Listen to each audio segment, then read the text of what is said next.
Chilmari senior Ali মাদ্রাসা উপজেলা সদরের একটি শীর্ষস্থানীয় শতবর্ষীয় প্রতিষ্ঠান।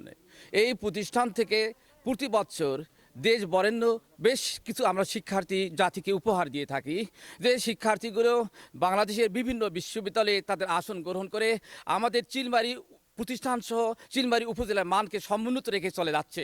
তারা রাষ্ট্রীয় সেবায় বিভিন্ন জায়গায় নিয়োজিত রয়েছে।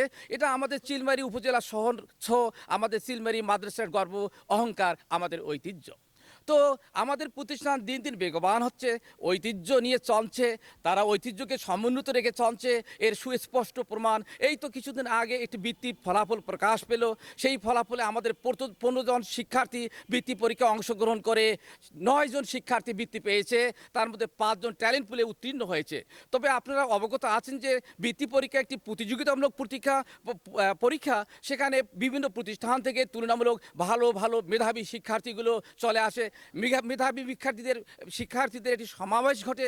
সেই সমাবেশে তাদের আসনটা সংরক্ষণ করা, আসনটাকে আরও সমুন্নত করা, তারা এটা আরও অনেক কঠিন ব্যাপার, যেটা আমাদের শিক্ষার্থী ভাইয়েরা বোনেরা করতে পেরেছে।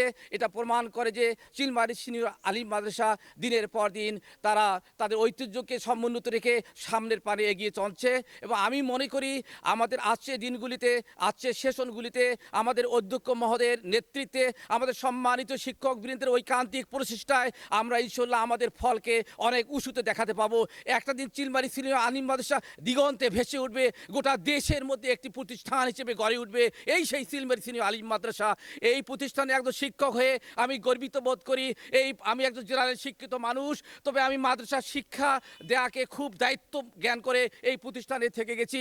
আমার এই প্রতিষ্ঠান যদি আরও বেশি গর্বে ফুলে ফেঁপে উঠবে, সেদিন এই প্রতিষ্ঠানের শিক্ষক হিসেবে আমি মনে করব আমি একজন সার্থক শিক্ষক। আমি শুধু নয়, আমার এই প্রতিষ্ঠানের সম্মানিত শিক্ষকদের শ্রম সেদিন সার্থক হবে, যেদিন এখান থেকে আরও অনেকগুলো মেধাবী মুখ দিগন্তে ভেসে উঠবে।